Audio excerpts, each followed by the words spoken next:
As palavras são como os compostos químicos, e dependendo de como as usamos, a reação pode ser contrária à esperada. Será? Vamos imaginar que o corpo humano se comporta como um recipiente e que os hormônios das nossas glândulas endócrinas são os ingredientes primários e as palavras os secundários. Juntando esses dois tipos de compostos no recipiente corpo, podemos criar monstros ou heróis, deuses ou demônios, filhos ou loucos. A dosagem de cada composto sempre respeita os desejos mais ínfimos do ser humano, que nada mais são do que o objetivo real, inconsequente e quase sempre inconsciente daquele que manipula a fórmula. Para muitos, não importa saber se o recipiente alheio vai suportar o monstro criado ou a rosa cultivada, mas uma reação química e, consequentemente, emocional sempre será inevitável. Eu sou o David Mendes e este é o primeiro episódio da série A Loucura Planejada, onde levarei você a conhecer um pouco de tudo aquilo que já sabe, mas que talvez não se lembre.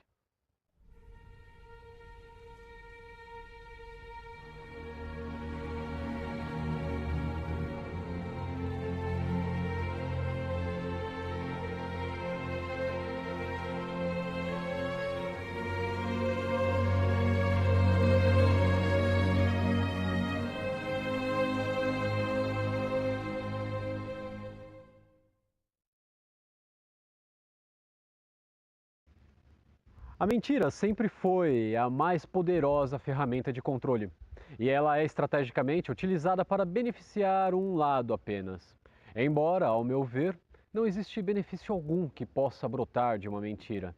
Mas ainda há pessoas que creem na existência das ditas mentiras boas ou mentiras necessárias.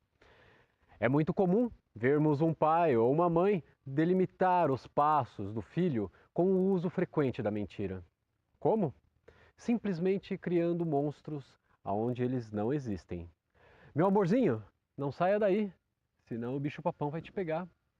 Ora, quando não é o bicho-papão, é o homem do saco, ou a mula sem cabeça, ou o boitatá, ou até mesmo o boto rosa. Se bem que o boto rosa não fora criado para amedrontar crianças, mas sim para justificar a mentira de uma gravidez indesejada, onde a honra visual de uma família era mais importante do que a dignidade de uma verdade. É bem provável, sim, que você conheça alguém que seja filho de algum boto cor-de-rosa, ou que você mesmo seja um dos milhares que possuem tal DNA. Já parou para pensar nisso? Claro que isso é um absurdo e que tais mentirinhas bobas não podem ser tão ruins assim. Para você, que é adulto. Mas e para uma criança? O que será que criamos na mente delas com essas inocentes mentirinhas? Toda criança é um pedacinho autêntico de um solo fértil que nele podemos plantar sementes diversas. Algumas delas se tornam árvores gigantescas e dão os bons frutos, mas a maioria não passam de arbustos que são podados ao bel prazer dos seus donos. Neste caso, a tesoura utilizada se chama palavras.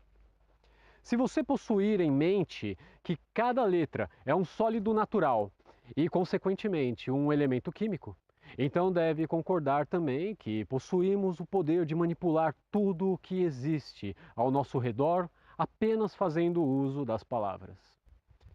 É isso mesmo. Eu disse manipular tudo.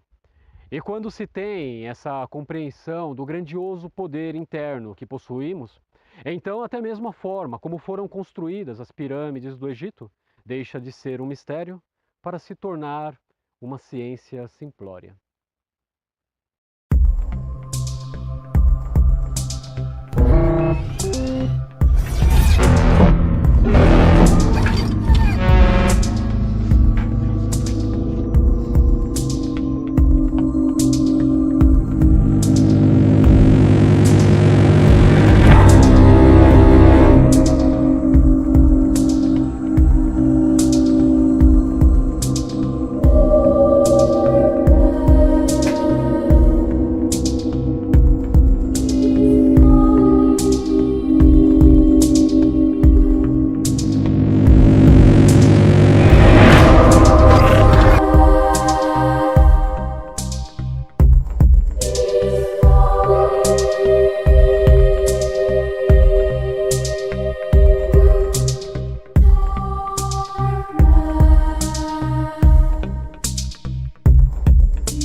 A forma mais fácil para redescobrir a verdadeira essência de uma palavra qualquer é desmontá-la, pegar a palavra como a conhecemos e despi-la, arrancando a roupagem que alguém por algum motivo utilizou para ocultar seu verdadeiro poder.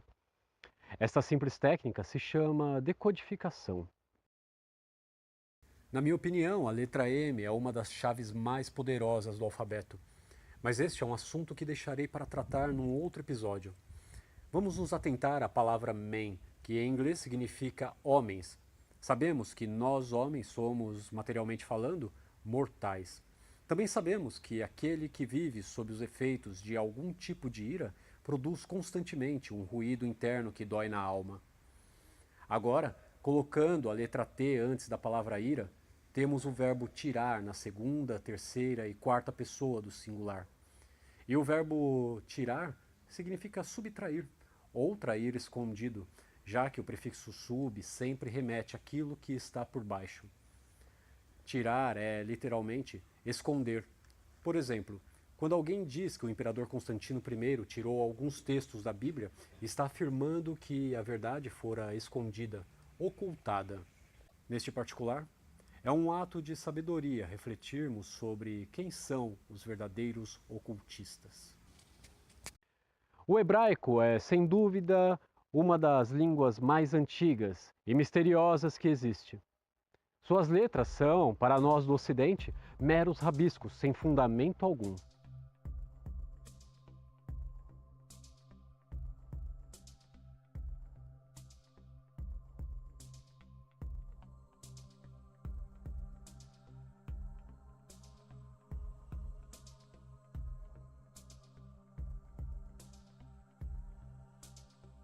Mas não é bem a verdade. O que poucos sabem é que foram delas que surgiram as nossas.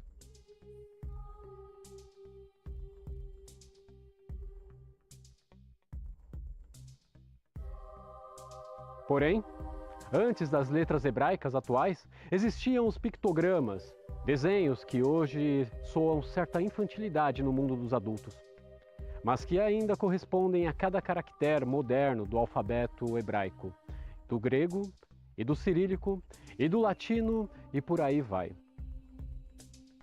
Logo, a forma visual dessas letras se assemelham aos sólidos naturais, que correspondem, cada qual, a um elemento químico na tabela periódica. Podemos concluir, então, que a criação de uma determinada palavra funciona da mesma forma com a qual criamos a matéria, os compostos químicos, os alimentos e até mesmo as drogas. Percebe agora como criamos a realidade a todo momento? Quando ouvimos alguém ser chamado de retardado, entendemos como uma ofensa. Mas o significado real da palavra retardado significa parado no tempo, estagnado, o que não vai para frente. Bem diferente de doente mental ou, como é utilizado nos dias atuais, deficiente mental. Repare que, embora sutil, há uma enorme diferença entre uma e outra palavra. Vou explicar. Há algumas décadas, ocorreu uma ação propagandista afirmando que o termo retardado era muito ruim, que dizer a uma pessoa que ela estava na condição de retardo feria sua dignidade.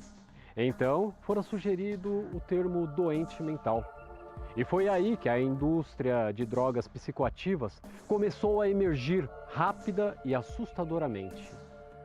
Qual o poder oculto da palavra doente? Qual o segredo por trás dessas 6 letras que, organizadas de tal forma, fazem de pessoas sadias verdadeiros psicopatas? Vamos decodificá-la? Se separarmos as sílabas da palavra doente, teremos seus 3 ingredientes base: do, em, te. Te, em espanhol, é chá, uma bebida feita com a infusão de folhas, flores ou raízes de plantas, onde cada qual possui o seu sabor único. Numa analogia, podemos dizer que a sílaba T corresponde aqui à consciência do ser. Podemos entender melhor a essência da sílaba T na palavra gente, onde gen corresponde ao genoma. A sílaba em sempre será o contrário de in, que significa interno. O interessante aqui é observarmos que desde 1920, muitas palavras iniciadas com "in" foram banidas do dicionários ou modificadas. Como exemplo, posso citar a palavra ensino.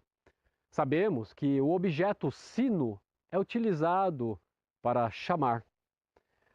Por isso que no alto das igrejas colocam-se sinos. Você pode até duvidar, mas a palavra ensino com "in" existiu realmente e significava literalmente chamar ou despertar o conhecimento interno. Hoje, as pessoas são facilmente escravizadas por conta de um conhecimento que não é próprio delas, mas daqueles que fazem a programação mental. Bem, juntando em com T, temos ente, que significa pessoa, por exemplo, ente querido. A nota mais baixa da escala musical é Dó. Quando sentimos dó de alguém, não estamos nem um pouco gerando um sentimento nobre. Muito pelo contrário. Estamos, na verdade, impelindo o mais baixo dos nossos sentimentos, das nossas energias. Repare que a nota mais alta numa escala musical é Si. Agora comece a pensar por si só e verá com clareza que o contrário de doente é ciente. Aí você diz, mas ciente se escreve com C e não com S, como é o caso da nota Si. Nos dias de hoje, sim. Mas saiba que, originalmente, ciência começava com S, de saúde. Ou seja, o que é mais importante é o som produzido pelas palavras ditas. Ou vai dizer que, no princípio, não era o verbo. Há pouco falei do agente da morte, agora falarei do agente da vida, o agente verdade.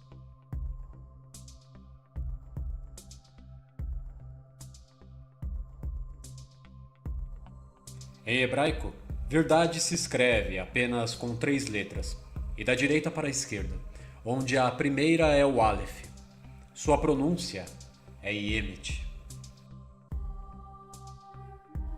Se for tirada, subtraída ou ocultada a primeira letra da palavra verdade em hebraico, sua pronúncia passa de Yemet para Met, e sua tradução ganha um outro sentido.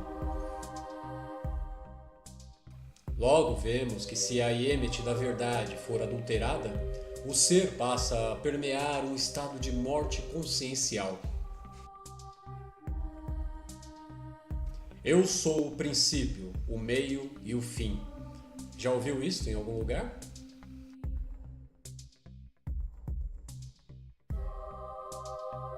Veja também que o termo adulterar vem de adulto, e que é sempre de um adulto que brota o adultério, pois todo adulto sente uma necessidade oculta, porém muito forte, de adulterar os sonhos das crianças, que são seres cristais, seres criadores. E é aí que surge a desculpa da adolescência. Embora hoje em dia estejam na moda os termos déficit de atenção e hiperatividade. É justo e lícito pensar que alguém esteja mesmo lucrando com isso, pois para cada novo rótulo criado, há sempre um psicotrópico a ser administrado. Ou não seria mais sábio pensar que para cada nova droga lícita criada, faz necessário um rótulo exclusivo para justificar seu uso, sua venda? Dizem que a diferença entre o remédio e o veneno está na dosagem. Por pura lógica, podemos afirmar que a diferença, na realidade, está naquele que assina a receita. Já reparou que toda criança que recebe pouca ou nenhuma influência dos adultos sempre consegue ser, na vida, aquilo que tanto imaginara na infância? Eu mesmo só consegui ser o que sempre sonhei, imaginei e criei na minha tela mental quando me afastei do mundo dos adultos que adulteram as vontades originais dos seres criadores. Hoje sou escritor, admirado por alguns e odiado por outros, mas sou o que outrora planejei sozinho na minha mente criadora. Hoje eu sou o que vim para ser, e posso dizer que sou um afortunado por vir ao mundo numa época onde não existia tantas doenças inventadas. Porque hoje em dia não é só a influência que dão às nossas crianças, mas sim doses pesadíssimas de insanidade. As drogas? As drogas são só o produto vendido pelo marketing desta indústria da loucura planejada. Se você gostou do que foi apresentado aqui, então não deixe de curtir, comentar, compartilhar e, o mais importante, ativar o sino de notificações para que você possa ser chamado em breve. Olá, amigos. E eu, Emílio Vargas, convido você a não perder o próximo episódio de A Loucura Planejada, onde o David Mendes trará à luz uma criança muito especial. Seu nome? Inocência.